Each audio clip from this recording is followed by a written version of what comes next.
Things, Mythics, how are we all? Hopefully you've had a lovely week. Yes, it's Saturday, it's 10 AM UK time, there or thereabouts.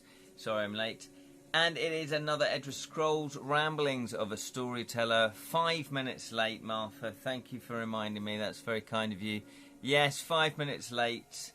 So I guess if you know I'm 5 minutes late, that you'll know that when I say 10 AM UK time, it's actually, I lie to you blatantly. It's 5 minutes past.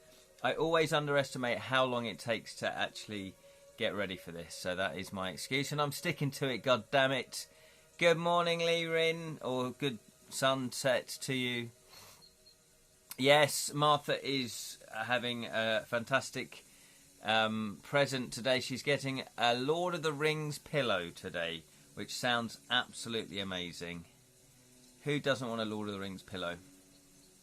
Nobody. I thought so. Yes, you are watching the Edra Tales. Oh, it's a bit low. Oh, that's why it's fallen down. It's fallen down, isn't it? Look. It's fallen down. Let's put that up. You are watching. It's the damp in the dungeon.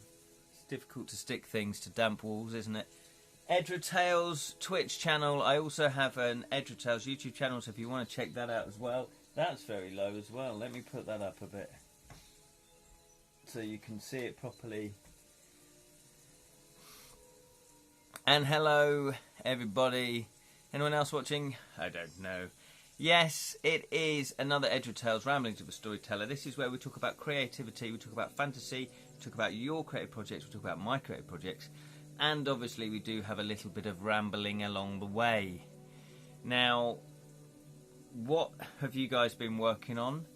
I don't know if you feel the same, but I'm in a bit of a holding pattern really at the moment. The heart-stirring Roan Horseman theme. Cemented now my lifelong of Celtic style violin. Yes, Celtic style violin is beautiful. I guess coming from this country, my mum and dad are Scottish, all my family's Scottish, so I'm kind of used to that music. It is lovely, it is beautiful, it runs in our blood. Celtic music is magical. Yes, it is magical indeed. Hello, Dylan. How are you, sir? How's things with you?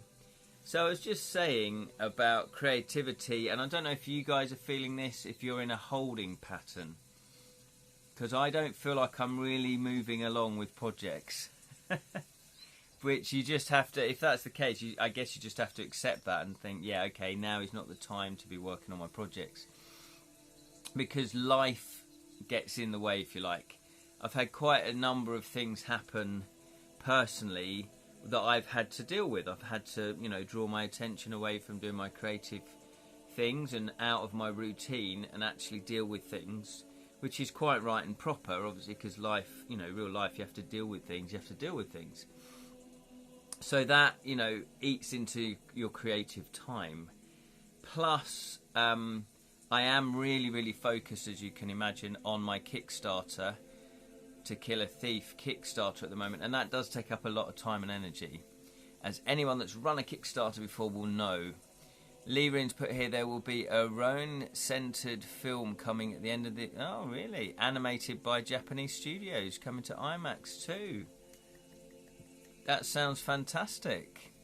As long as they keep to the spirit of Tolkien and Lord of the Rings and Middle-earth, and they don't spoil it and think they know better, like some Hollywood studios, shall we say, recently, then I'm all for that.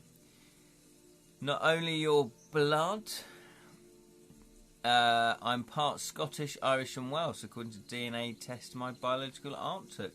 That sounds fantastic, Martha. Yeah. I guess a lot of the northern countries, Norway, the UK, Greenland, is that up there as well? Then we've got Norway. I'm trying to think of Holland. What's the other one? Finland.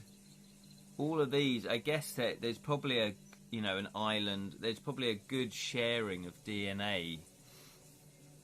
You know, all those countries around the top hemisphere. You know, the cold countries, I guess. So there we go. So yeah, so new Lord of the Rings, Ronan-centered film. That sounds cool. Incoming rant, cutting and pasting. Here we go, Lirin. Lirin's got a rant.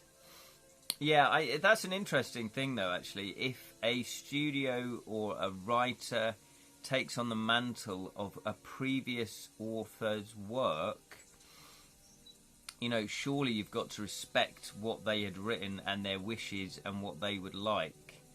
You know, I remember, has anyone read Patrick Ness's A Monster Calls? Well, if you have, it was made into a film as well, which is a fantastic film. In fact, I think we talked about it fairly recently. That was the author, Patrick Ness. He wasn't the original author. It was a lady, and I can't remember her name, which is terrible of me. But she, unfortunately, she managed to. She was an author, very successful author, and she had written out the treatment of it, what she wanted. She planned out the novel. Unfortunately, she had cancer, and so she died before she could finish the novel. So I think she... I don't know if the publishers asked Patrick to step in and complete the novel, or she hadn't written any of it. But anyway, he had to sort of take over her writing and take over the planned novel and write what, you know, and he was very respectful. I've read interviews with him. We're very respectful of, you know, trying to honour what she was doing, but at the same time, kind of, he couldn't imitate her because that's not really, it's difficult. He had to find his own voice within that novel. And I think all creative people, that's kind of really, if you've got sincerity, that's what you should do. So if somebody said to me, would you like to write a James Bond novel? I'd go, yeah, love to, absolutely love to. I'm really into James Bond. So I would respect the lore, I would respect the world that Ian Fleming created, and I would respect the stories that have gone, you know, previously, and I wouldn't sort of try and do anything that's going to annoy people and annoy the fans especially. So that's why I mention, because, you know, okay, let's talk about it. Rings of Power, Amazon's Rings of Power. I watched the first 6 episodes, I think it was, of Series 1. And I had all intention, I can't remember, but I watched, say, 3/4. I had all intention to watch all of them. But it just was not good. Rings of Power wasn't very good. Yeah, Martha agrees. I just couldn't get into it. It was just poorly acted, poorly written. The lore didn't make sense. They were changing things, and it's like, well, you can't really change things, or ignoring things. You just, oh yeah, Martha watched 1 episode, and no, yeah, I kind of felt like that as well, Martha. But I thought, no, I'll give it another go. So I think I watched 3 or 4 episodes, and I just went, nah, this doesn't feel like they respect the Lord of the Rings. You know, the world, they don't respect Tolkien, you know, they've changed a lot of it. So I just went, yeah, it doesn't feel like Lord of the Rings. So I just went, and I actually just forgot about it. I was intending to finish the whole series, but I just forgot about it. And people might say, well, yeah, but you didn't give it enough of a chance. Well, if I've watched 4 episodes, surely, you know, that's enough of a chance. And to be fair, when I write anything, I try to grab people in the first couple of pages. You know, I try to keep them written by a ring piece. I try to grab people in the first couple of pages so that you're not bored of the rings. You know, you're not zoning out. You're not trying to, you know, you don't start texting your mate. I want to grip you from the beginning and keep your interest. If you look at, say, Game of Thrones, certainly series 1 to 6, 7 was okay, 8 was a bit shocking, but 1 to 6, absolutely amazing, absolutely spot on. Characterization, plot, the world that George R. R. Martin built all makes sense. Even though there's magic and there's things in our world that we go, well, that you can't possibly do that. Dragons, that's ridiculous. Bringing somebody back from the dead, that's ridiculous. But because he's a great writer, he managed to weave it in so it becomes real. You buy into it. It's believable. And the TV adaptation of it by HBO, certainly, series 1 to 6, spot on again. They followed the books pretty much consistently all the way through. Obviously, they've only 5 books, and it was an incomplete story. Maybe they'd thought that he would finish the books before they caught up with him. I don't know, but they honoured the source material, and that's really what you would expect someone to do. Surely that's like the minimum. Rings of poo. Yeah, Dylan. Rings of.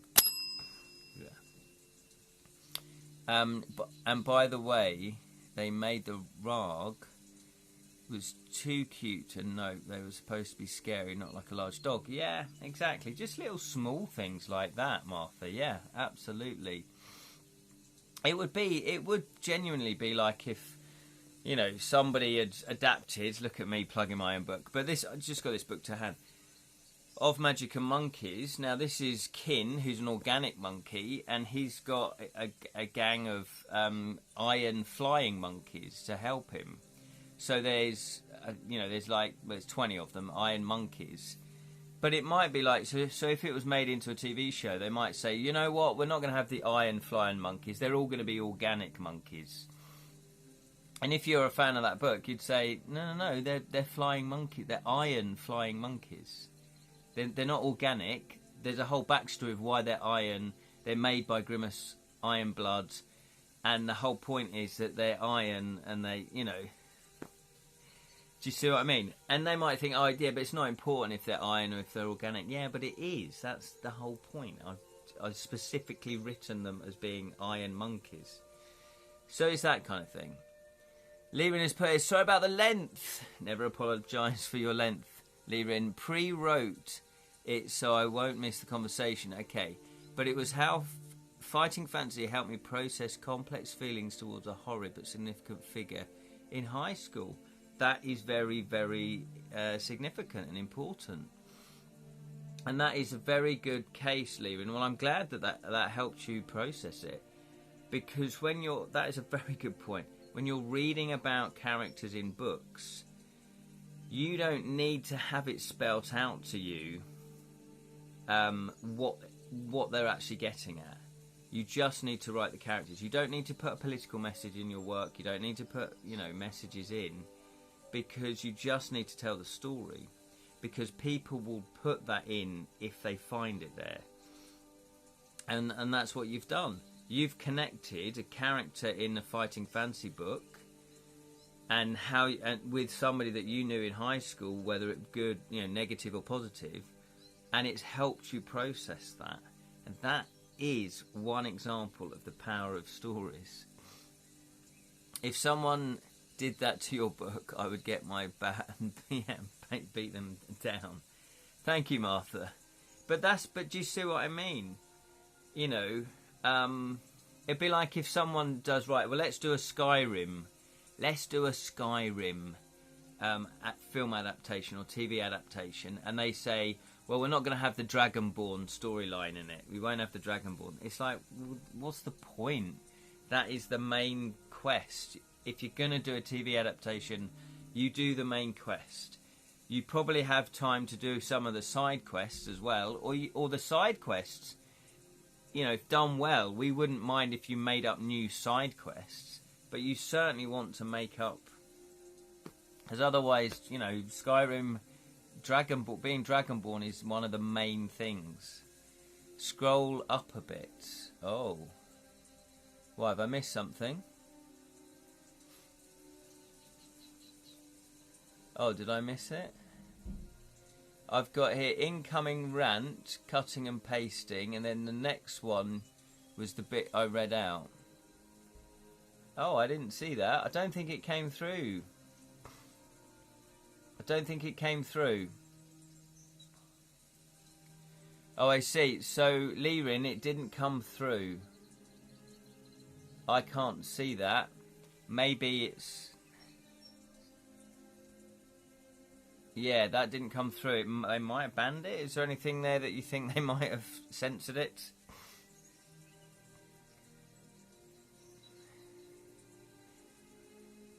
A real stinker was the Flash Gordon series with Kevin Sorbo as Ming. So when did that come out? Reposted. Okay, I don't think it's allowing you to repost it. I think there must be something in there that they don't like. Have a look at it and see if there is. The Flash Gordon series. I didn't see, yeah, we didn't see it. Yeah, there must be stuff in there, Lirin. Can you put like stars and dashes in certain words that you feel like they might be banning? Gotta go. Oh, hello, Sally. I didn't realise you were watching. Thank you so much for watching, Sally. Yes, have a lovely weekend yourself as well.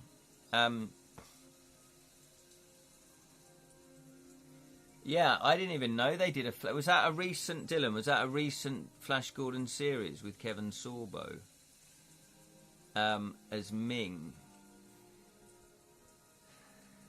Let's give it a shot. Yeah, you're going to have to alter some of the words. Oh,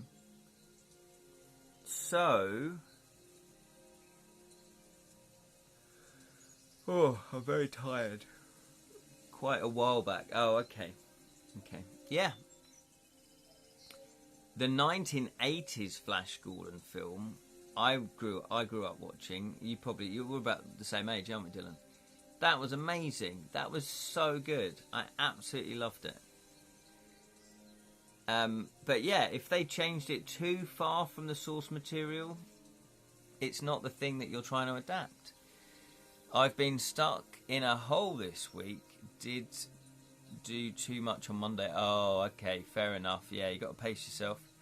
Here we go. We got Lirin's rant. Right, 1. Very conflicted 3 days after learning that the Year 9 homeroom teacher in 1986 who bullied, screamed and humiliated every agent student in class every chance he got never gave any of us English grade above a C+, has left the world last month. Oh, I see. I see. Yes, you've had to rechange that. Yeah. Well, yeah, sorry that happened. That's terrible. Yeah, I can understand that. If something negative has really impacted you, stories can help you process it. Number 2, as it is poor form, speaking of the departed, I instead reflect in gratitude once more to the esteemed lady editor Philip Dixon for letting me have Fighting Fantasy game book. Yeah, reading that my English and that every other Fighting Fantasy loving Asian who languished in the class are more worthy than his base judgment gives us credit for. That deserves a round of applause. Well, yeah, absolutely. Absolutely, Lirin, that is very well put. Thank you, yeah, Lady Dickinson, Sir Ian Livingstone and Jackson for helping me not be broken by that year. Yeah, absolutely. Absolutely. I've got a lot of Fighting Fantasy to be thankful to. Oh, we can get cheap viewers on streamboo.com. Remove the space. I wouldn't click on that, anybody. There were vile teachers at my school. Yeah, Dylan. Some people shouldn't be teachers. Yeah, absolutely, Martha. Yeah, they're in the wrong profession. Yeah, Fighting Fantasy enabled me to realise I could read. You know, encouraged me to read. It was books I wanted to read, so I read them. It wasn't, you know, I wasn't much of a reader before I found Fighting Fantasy, Terry Pratchett, the James Bond books. So these things are incredibly important.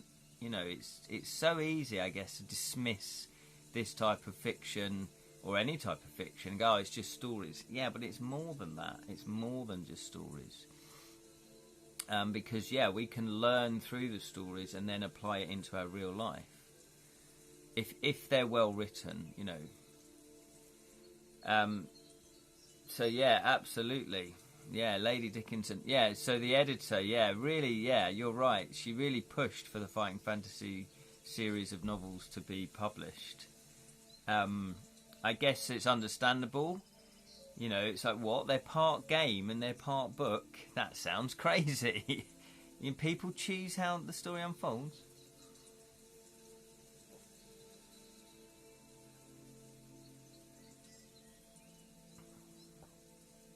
Yeah. So there we go. So stories are incredible. That's why I think I started writing. It was just in me. And I just love creating imaginary worlds and imaginary people and creatures and stories. And also there's the second half of that hopefully I can entertain other people or move people, you know. Hopefully it taps into something that's going to help them. You know, that would be fantastic. Maybe it was the opposite of heaven that that ended the original draft of the rant that got me censored. Yeah.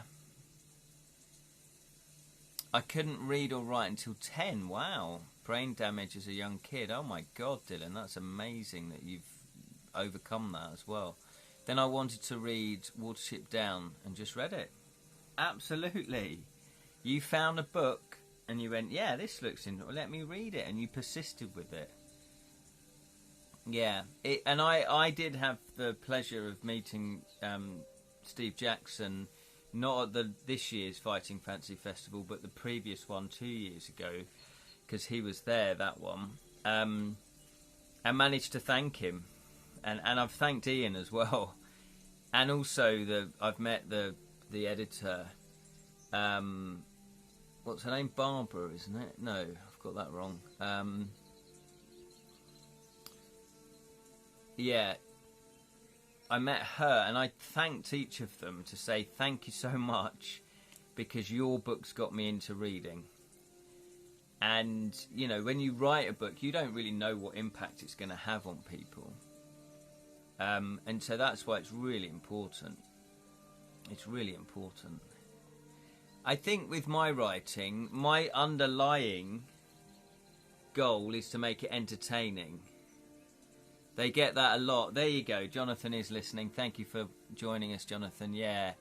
I'm not surprised, Jonathan, because they hit a nerve.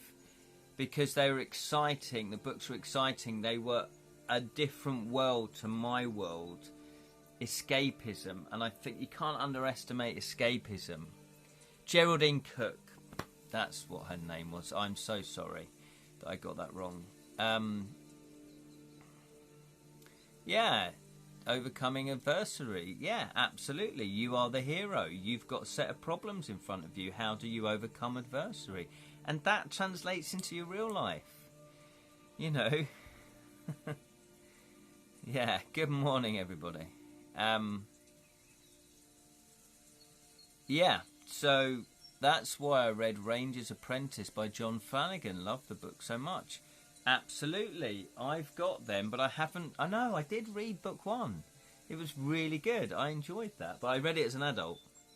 I don't know if you read it as an adult or as a child, but if you find a series of books, whatever it is, it doesn't have to be fantasy. If you find them and they connect, it's so impactful. You will remember that book. I remember reading... I was given Pillars of the Earth by Ken Follett, which isn't fantasy, it's medieval history. It's a historical novel.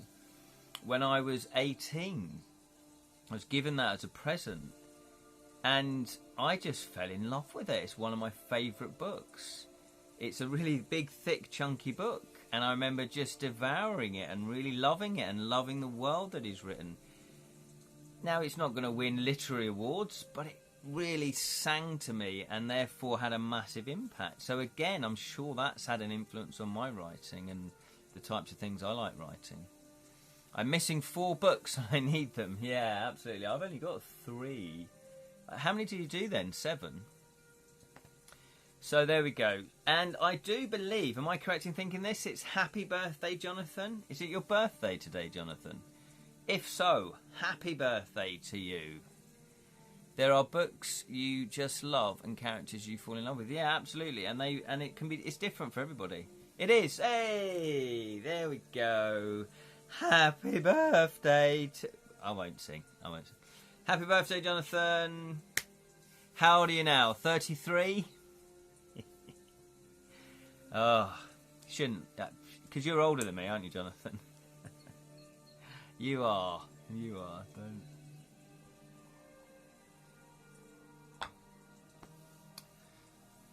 And 20 to that number. Oh, really? Okay. You are genuinely older than me. I was joking. I thought I was older than you. Yay. No, there's 17 in the book. Oh, okay, 17. Wow, that's a lot. 53 years young. Wow.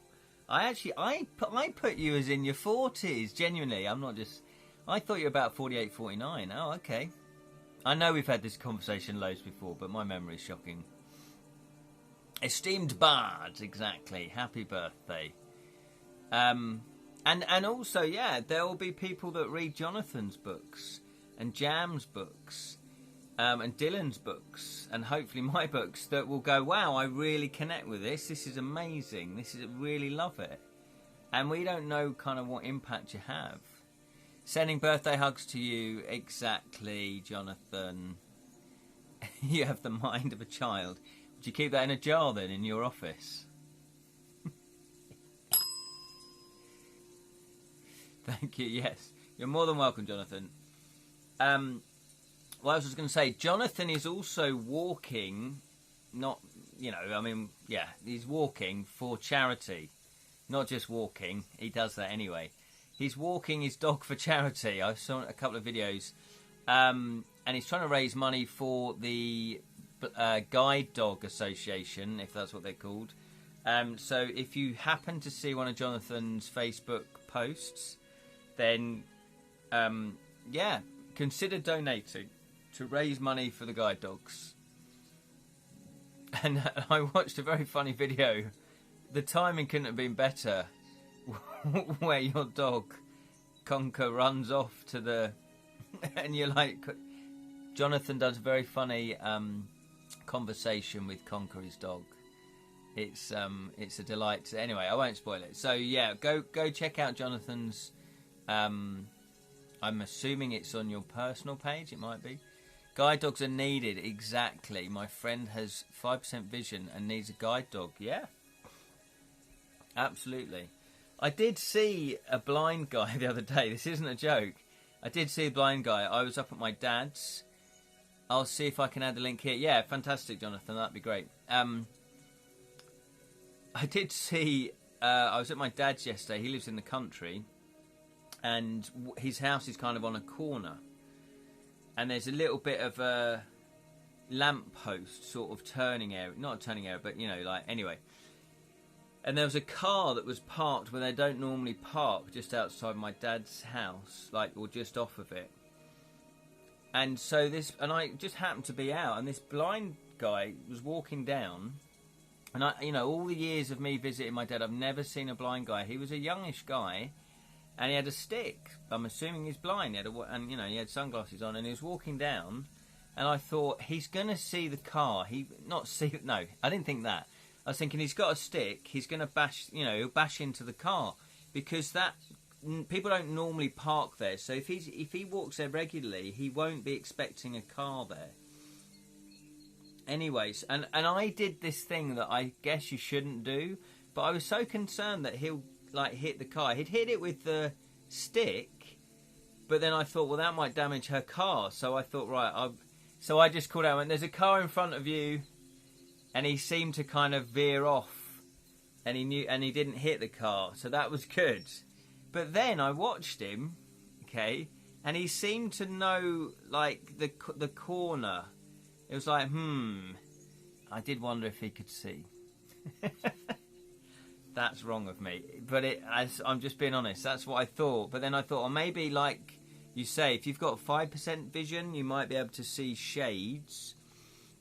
And so he might have been able to tell, because he followed the white lines. And I was thinking, maybe he could see the shade, actually see the white lines on the road. So there you go. That didn't make me look good, did it, that story? I'm going to redeem myself now by mentioning, yes, there's the link. Jonathan's put the link there. If you do want to donate and help Jonathan raise money for the blind guide dogs. Now, hang on, the guide dogs aren't blind, because that wouldn't work, would it? Imagine that. Imagine that. Maybe that's what we need. We need a charity of sighted people to help blind dogs. Maybe we need that charity. Click on Jonathan's link anyway. Talking of links, hopefully you've backed To Kill a Thief by now. I was going to do some updates. So far, we have 33 backers. Yay! 33 backers, which is fantastic. We are 83% funded. Yay! So that's fantastic. Very happy about that. It could also be memory. My friend does not see but remembers the path he was there. Yes, I did wonder that as well, Martha. I thought, yeah, maybe he's just so aware now of the route. Which made me think, oh, that car does not normally park there. It's an unusual place for cars to park there. I doubt, if he walks there regularly, I doubt he has ever come across a car parking there.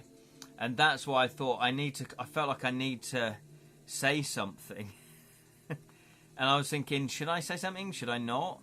You know, how patronising is that going to be? But I thought, well, look, if it stops him from actually hitting a car, then, you know, that's going to override me being patronising. I was doing it from a good intention. Don't beat me up about it. No, right. But yeah, so let's have a look. I've just got the Kickstarter page up on screen now. 33 backers, just refreshing it. 33 backers still. 83%, 1,676 people, no, pounds, not people, we've raised that amount of people that we're going to ship to Africa. No, 1,600, this has all gone wrong. £1,676 we have raised. We've got 20 days to go, so I feel confident that we're going to do it. I definitely feel confident we're going to do it. However, it really does feel like it's plateaued out. So it's just again, the whole Kickstarter psychology. I saw a documentary about a blind person who can echolocate things. Oh, okay. So what, they like call out and then they can, it sort of, the sound bounces off.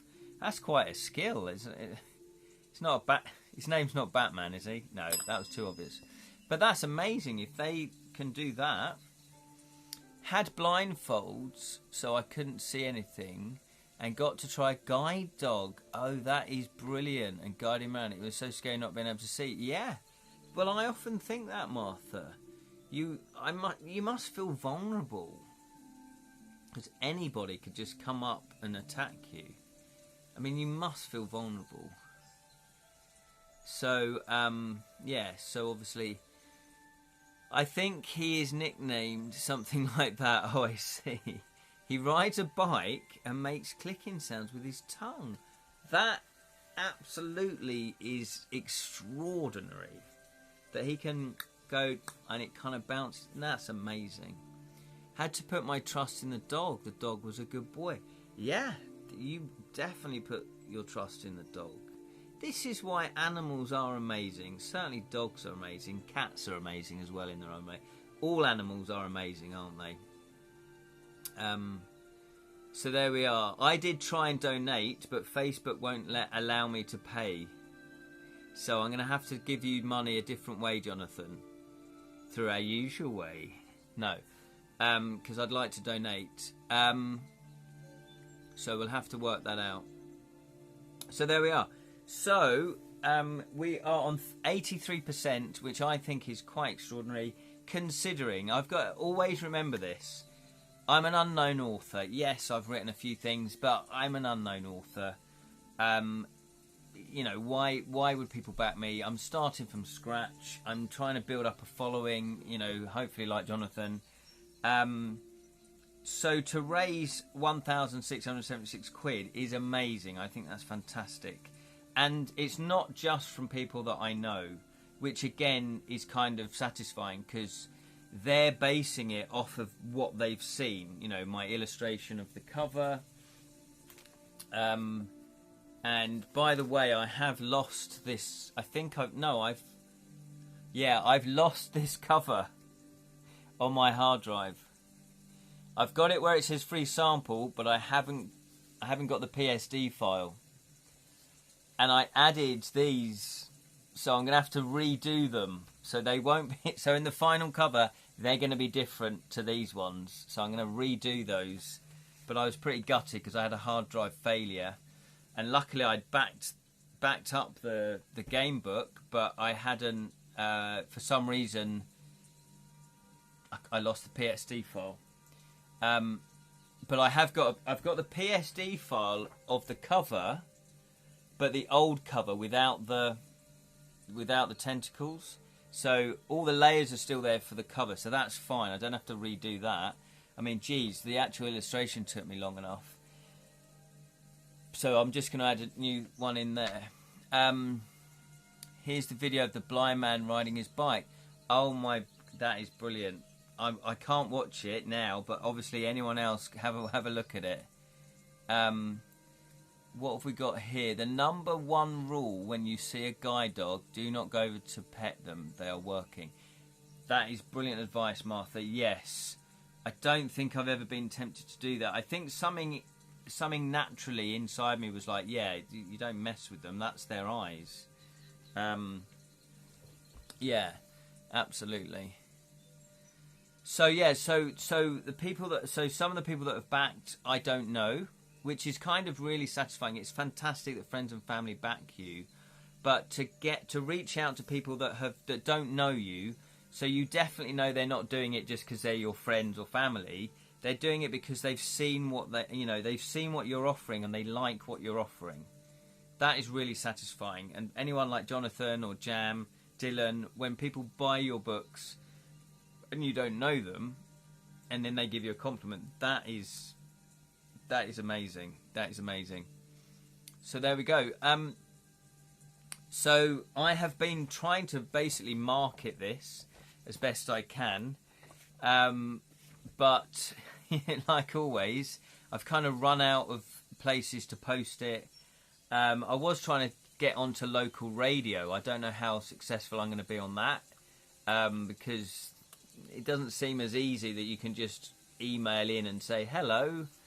But I will try that, because if I could get on local radio, that might create a bit of a buzz.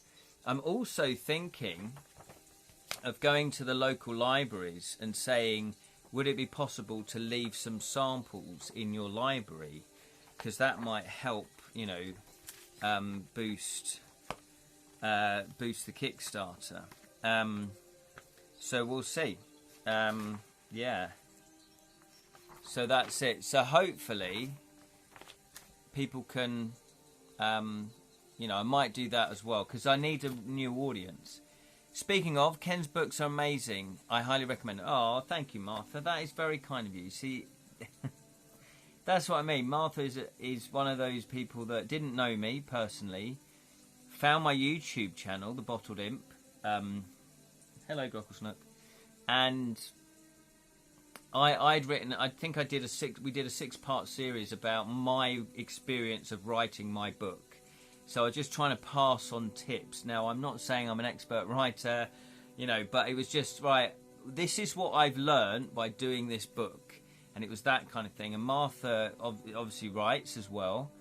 And she was looking for help. And I look at YouTubers, and I've read so many how to write books. So we all need help, absolutely. And Martha then, contacted me saying, thank you for that. That was very inspiring. So that's what it's about. It's about putting back what you've taken. I've read so many how to read books. I've read so many author books, books from authors that have helped me. I've got an English literature degree, so it's all about then putting back. Martha found the channel and they tried to buy your Grimace Iron book, and you have it signed. Absolutely, absolutely. Lee Rin has put here, this gives me an idea. An archaeologist who's ambushed by his rival in a complete dark room. filled with night vision goggle henchmen. Little did the villain know our hero befriended and lived among dwarves in complete darkness for 3 years. He can actually see better in the dark with his perpetual hearing. With a slight grin, our professor draws a rapier as the overconfident villains loaded their crossbow. That sounds fantastic. Yeah, absolutely. I love the fact that you've woven the fantasy element into it as well. Yeah, that dwarves obviously can see well in the dark. Dark vision. Isn't that elves? Elves have dark vision in D&D, don't they? Yeah, and so that also it'd be nice. I would prefer. Yeah, obviously the reader would know somehow. They would know that, so they're on the side of the professor, going, "You idiots," to the villains. "You naive fools." Liam, want to read more? Your stories are great.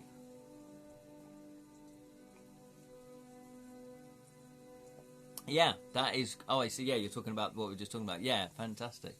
Blind people overcoming curtains.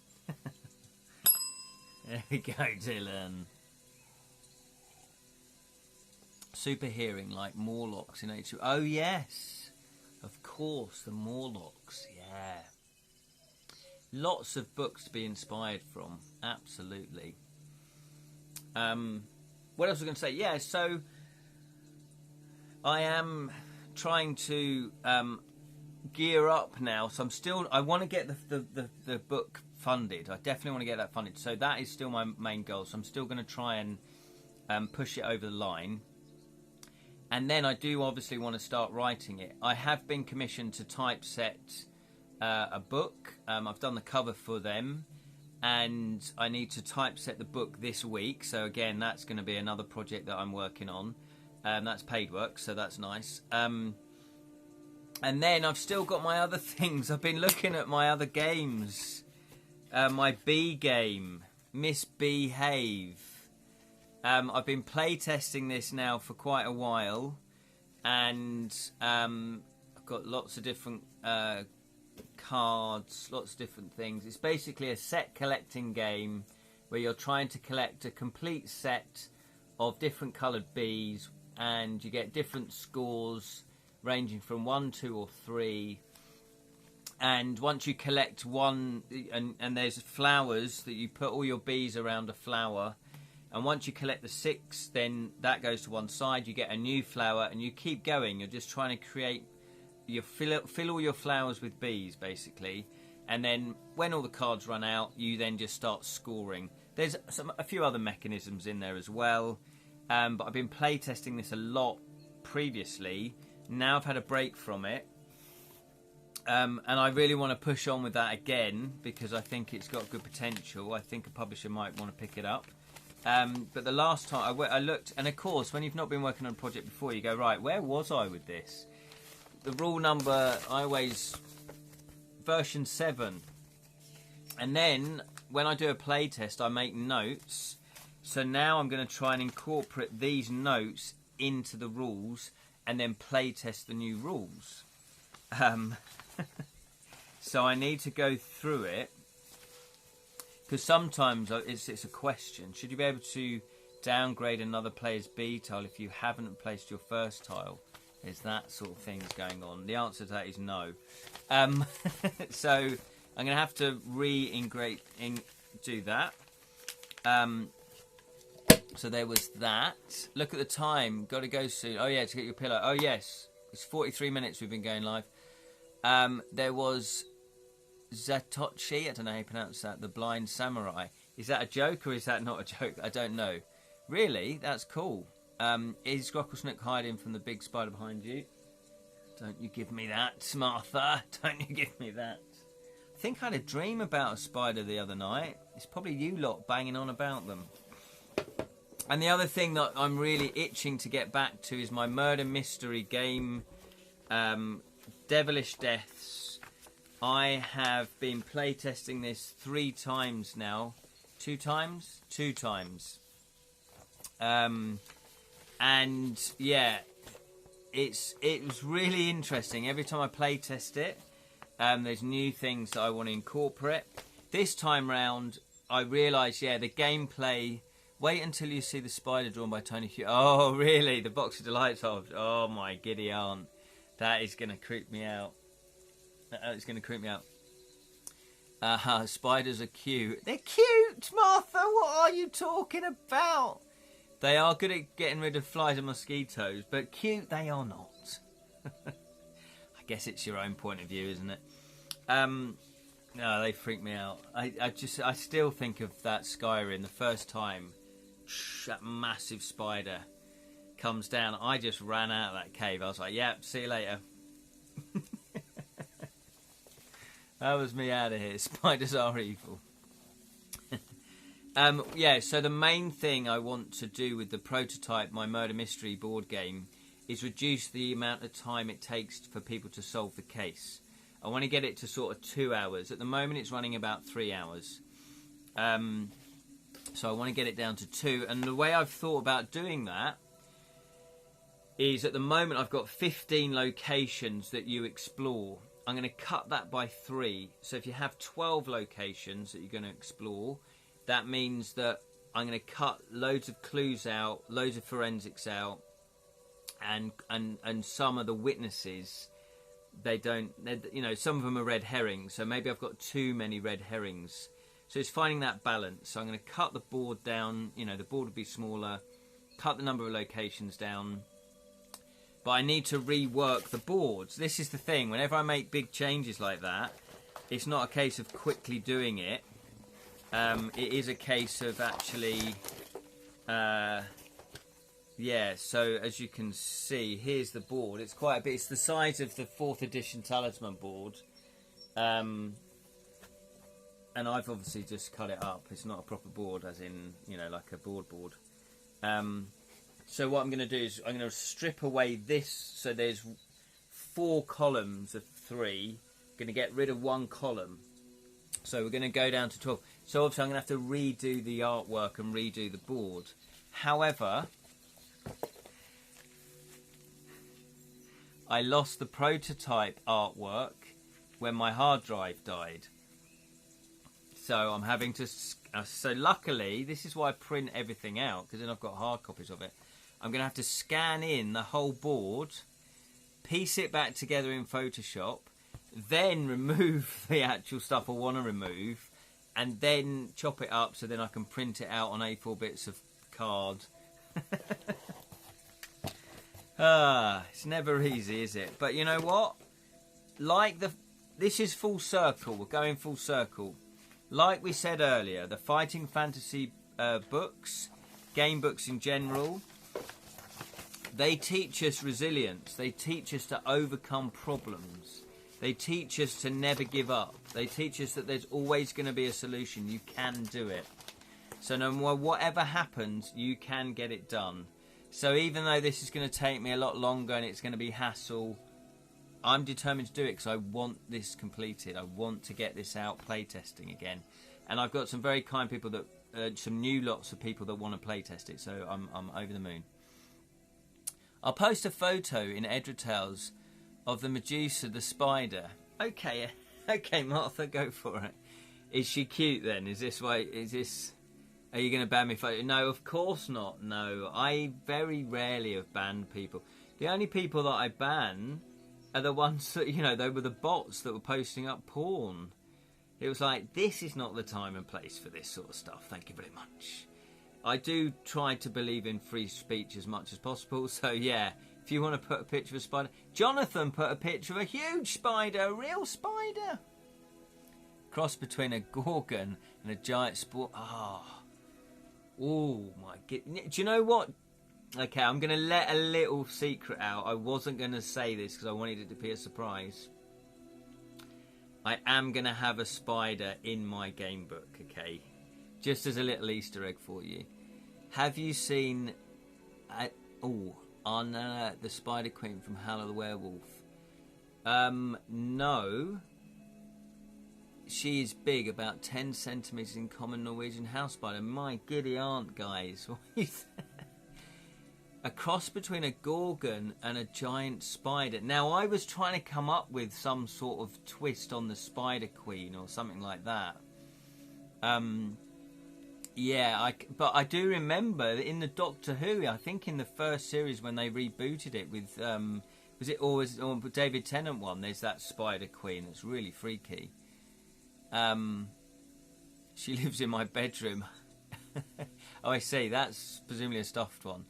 Spiders are why flamethrowers exist.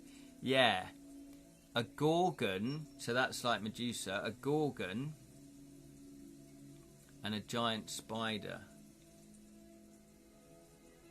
How would you have that? So a gorgon's got snakes on the head and they can turn people to stone. There you go. Oh look, there's another. No, Medusa is a real life spider. Oh, is it? Oh, right. Okay. Okay. So Jonathan has put a picture there of the spider from Howl of the Werewolf. The Spider Queen. Right, I will look at those because, yeah, I am going to be putting a spider in there. I wasn't going to say, but you forced my hand. A gorgon? Yeah, I'll have a think about that, yeah, because I do want to put something in like that. Ooh, howling like a wolf. Oh, really? I haven't seen it yet. That's fantastic. Okay, well, yeah, we ought to wrap up, I guess, hadn't we? Thank you so much for watching. It's always a pleasure chatting with you guys. Really, really appreciate it. It makes my Saturday mornings more fun. Even though I'll probably be asleep, but, you know. Exactly. Martha's off to get her Lord of the Rings pillow. I'm slightly jealous because that sounds fantastic. Enjoy. And let's just do one last update. Let's update you. Come on. There's 34 backers. Come on. 34 backers. Let's update that again. No, 33 backers. We're on 83%, 33 backers, 1,676. That is fantastic. So thank you so much for everybody that has pledged so far. I really, really appreciate it. I'm confident we will get to the 2,000, but I do still need to push it. If you know anybody that hasn't backed it and that you feel like they would like to back it, yeah, please let them know. Spam the places you already mentioned it. Yeah, I know what you mean, Jonathan, but I feel like the admins get a bit twitchy, don't they? There are people that haven't seen the previous notification. Yeah, I have been doing the same groups. But I know that some of the groups get very twitchy, don't they? Maybe I need to look for more groups. But then I think if you just join a group... I was also thinking of trying to get interviewed by a YouTuber who does game books. I don't know. It's always tricky, isn't it? Need to work on this marketing. Anyway, thank you so much. I really appreciate all the backing. And if you have shared it out already, I appreciate that as well. Spider and a hammer equals a squash spider. Fact. They're fast though. I think that's the thing with spiders. They're not the prettiest of creatures. Their legs dangling around, their little pinchers jumping on your face. Lord of the Rings. Oh my giddy aunt when they did the spiders. No, well, Shelob, and then what is it? The Hobbit. Oh my God! I was sitting in the cinema going, "It's all right. It's just a film. Just a film. It's just a film." Leave my spider alone. Yes, we're not going to harm Martha's spider. Try different times of day. Phrase it as a question. Definitely look for more groups. Oh, okay, yeah. Phrase it as a question. Yeah, I'll have to work on that, won't I? And find more groups. Yes, I will do, Jonathan. You guys are amazing, and thank you so much, Jonathan. I can't express how much you have inspired me and how much you've helped me. That sounded very... forget I said that. Right then, leave my spider alone. Yes, take care. Thank you, yes, thank you, Martha, so much. Thank you, Jonathan, for watching. Thank you, Dylan. Thank you, Lerin. Thank you, Sally. Thank you, anyone else? I don't think anyone else commented. Oh, yeah. Oh, no, we got a bot that commented. Thank you to the bot that commented as well.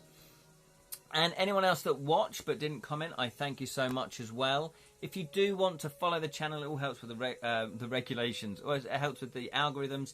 Also, I've got an Edra Tales YouTube channel where I put all of this up on there. Sometimes on YouTube, I do put a little extra videos as well. I put one up recently of me and my cousin talking about writing and how that can influence board games. So check that out as well. It sounded very nice. The spider, Martha Spider, yes. Thank you so much. And remember, may your thieving never be caught. Ever. I always feel like I need to put... Bye.